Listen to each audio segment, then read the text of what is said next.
আসসালামু আলাইকুম। Welcome to অদম্য একাডেমি। আমাদের আজকের ভিডিওতে আমরা দেখব তোমাদের এসএসসি ফিজিক্সের সপ্তম অধ্যায় তরঙ্গ ও শব্দ এই অধ্যায়ের প্রতিধ্বনি বিষয়টাকে আর কি আমি ক্লিয়ার করার চেষ্টা করব, যে প্রতিধ্বনি আমরা কখন শুনতে পাই বা কিভাবে শুনতে পাই। এটা থেকে কিন্তু তোমাদের সৃজনশীলে দেখবা ম্যাথ আসে। তোমরা যদি প্রিভিয়াস ইয়ার কোশ্চেন ঘাটাঘাটি করে দেখো, দেখবা যে এখান থেকে কিন্তু অনেক ম্যাথ আসে। তো আজকে আমরা এই বিষয়টাকে ক্লিয়ার করব যে কিভাবে প্রতিধ্বনি শোনা যায়। আচ্ছা দেখো, এখানে কি দেওয়া আছে, আমি একটা চিত্র আঁকছি। তো এখানে একটা লোক আছে, একজন লোক এখানে দাঁড়ায় শব্দ করতেছে, এবং এটা হচ্ছে কি প্রতিফলক, যেটাতে শব্দ বাধা পেয়ে ফিরে আসবে। তো দূরত্ব আছে, নির্দিষ্ট একটা দূরত্ব, আমি জানি না এটা কত, আমি ডি দিছি। আমি ধরে নিছি এটা হচ্ছে ডি দূরত্বে হচ্ছে প্রতিফলকটা আছে, যেখানে বাধা পেয়ে শব্দটা আবার ফিরে আসবে। এবং শব্দের আমি বেগ দিয়ে দিছি, বেগ ধরে নিছি হচ্ছে 332 এমএস ইনভার্স 1। এটা হচ্ছে কি, তোমরা এটা জানো যে এটা হচ্ছে 0 ডিগ্রি সেলসিয়াস তাপমাত্রায় শব্দের বেগ। তো এখানে খেয়াল করো, আমি ধরে নিছি যে একটা শব্দ, এই লোকটা একটা শব্দ করতেছে যেটার বেগ হচ্ছে 332 এমএস ইনভার্স 1, এবং লোকটা হচ্ছে প্রতিফলক পৃষ্ঠ থেকে ডি দূরত্বে অবস্থান করতেছে। তো এখন কি হবে, সে যখন শব্দটা করবে, শব্দ কি করবে, শব্দ হচ্ছে তোমার এই লোকটার এখান থেকে শব্দ যখন তৈরি হবে, শব্দটা সামনে আগায় যাবে এবং এই প্রতিফলকে বাধা পাবে, বাধা পেয়ে আবার ফিরে চলে আসবে। তার মানে শব্দটা কতটুকু দূরত্ব অতিক্রম করতেছে, শব্দ কিন্তু একবার ডি দূরত্ব অতিক্রম করে এই পর্যন্ত আসতেছে এবং তারপরে বাধা পেয়ে আবার ফিরে আসতেছে, তখন কিন্তু শব্দ আবারও ডি দূরত্ব অতিক্রম করতেছে, মানে দুইবার ডি দূরত্ব অতিক্রম করতেছে, 2D। শব্দের অতিক্রান্ত দূরত্ব কিন্তু হচ্ছে 2D। এটা কি তোমরা বুঝতে পারছো? তো এখন দেখো, এটা আরেকটা জিনিস খেয়াল করো, যে লোকটা যখন শব্দ করবে, যখন লোকটা শব্দ তৈরি করবে, তখন কিন্তু সে অলরেডি শব্দটা শুনবে। সে যে শব্দ তৈরি করতেছে সেটা সে শুনতে পাবে তার কানে। এবং এই যে যে বাধা পায়, প্রতিফলকে বাধা পায় শব্দ আবার ফিরে আসছে, এবার এই শব্দটাও তার কানে যাবে, কিন্তু কথা হচ্ছে এই শব্দটা কি সে আইডেন্টিফাই করতে পারবে কিনা, এটা একটা জিনিসের উপর ডিপেন্ড করে, সেটা হচ্ছে শব্দের স্থায়িত্বকাল। এখন শব্দের স্থায়িত্বকাল কি, শব্দের স্থায়িত্বকাল হচ্ছে 0.1 সেকেন্ড। মানে তুমি কোন একটা শব্দ শুনবা এবং শোনার পরে এই শব্দটা তোমার মাথায় 0.1 সেকেন্ড পর্যন্ত থাকবে।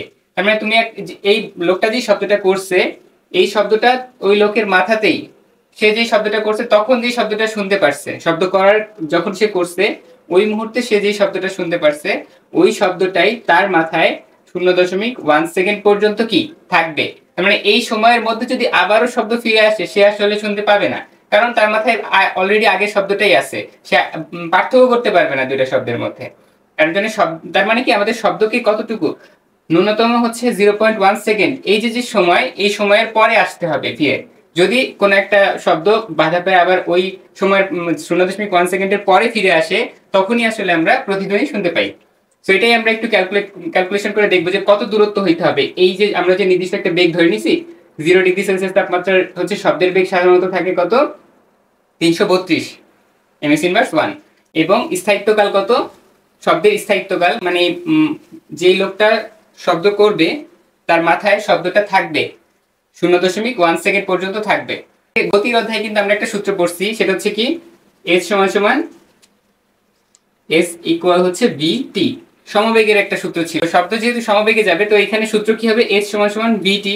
এস কি অতিক্রান্ত দূরত্ব, বি কি শব্দের বেগ, আর টি কি সময়।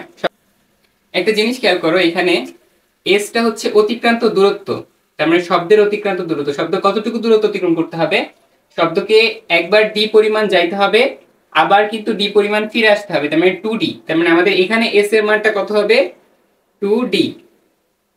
এস কত হবে এখানে, 2D ইকুয়াল, 2D ইকুয়াল, দেখো ভি কত, ভি হচ্ছে এই যে শব্দের বেগটা যেটা হবে, আর শব্দের বেগ সমবেগ হয়, তো এই ভিটাই হবে, সমস্যা নেই। আর এখানে দেখো, এখানে যে টি, এই টিটা আমাদের কি হইতে হবে, স্থায়িত্বকাল বা 0.1 সেকেন্ড, যেটা হচ্ছে আমাদের মস্তিষ্কের স্থায়িত্বকাল। যে কোনো একটা শব্দ শোনার পরে এতটুকু সময় পর্যন্ত আমাদের মস্তিষ্কে ওইটার রেস্ট থাকে যায়। তো এই সময়ের বেশি হইতে হবে, যদি এর সময় বেশি না হয়, এর থেকে কম হয়, তখন আমরা কি করব, শব্দটা আইডেন্টিফাই করতে পারবো না, আমাদের কানে আসবে বাট আমরা ওইটাকে ধরতে পারবো না। এই সূত্রটা আসলে এইভাবেই আসে, যে আমাদের 2D ইকুয়াল হচ্ছে BT। 2D কেন, কারণ হচ্ছে শব্দটাকে দুইবার এই ডি পরিমাণ একবার ডি পরিমাণ সে যাবে এবং আবার ফিরে আসবে, সেটা নিয়ে তাকে হচ্ছে 2D দূরত্ব, যতটুকু দূরত্ব থাকে প্রতিফলক এবং হচ্ছে বস্তু শব্দের উৎস এবং প্রতিফলকের মধ্যে যে দূরত্বটা থাকে ওটাকে 2 দিয়ে গুণ করতে হয়, এবং ভি আর হচ্ছে টি। এখন কথা হচ্ছে আমাদের যে আমরা বের করতে চাচ্ছি যে এই দূরত্বটা সর্বনিম্ন কত দূরত্ব হইতে হবে, মানে আমাদের আসলে দূরত্বটা কতটুকু হইতে হবে যেই দূরত্ব হইলে আমরা প্রতিধ্বনিটা শুনতে পারি। এই সাধারণত এই বেগে, অন্য বেগ হইতে পারে, ওইটার ক্ষেত্রে আমরা আলাদা ম্যাথ করব। সো এই ক্ষেত্রে আমরা ডির মানটা যদি বের করতে চাই, সো ডি ইকুয়াল কি আসবে এখানে, D is equal V T divided by 2। এখন ভি এর মান কত, 0°C তাপমাত্রায় শব্দের বেগ হচ্ছে 332 ইন্টু টির মান কত, সময় হচ্ছে আমাদের 0.1 সেকেন্ড, এবং সো এটাকে ক্যালকুলেশন করলে আমাদের আসে হচ্ছে ডি এর মান আসতেছে 16.6 মিটার। সো এটা হচ্ছে কি আমাদের দূরত্ব, ন্যূনতম হচ্ছে 16.6 মিটার দূরত্ব থাকতে হবে। যদি এর থেকে বেশি কাছে চলে আসে সেক্ষেত্রে কি হবে, দূরত্ব যখন কম হয়ে যাবে তখন শব্দটা কিন্তু আরো আগে ফিরে চলে আসবে, ঠিক আছে, এই বেগে আরো আগে চলে আসবে, তার ফলে কি হবে, ও এই যে সময়ের আগেই চলে আসবে, যার ফলে এই লোকটা প্রতিধ্বনি শুনতে পাবে।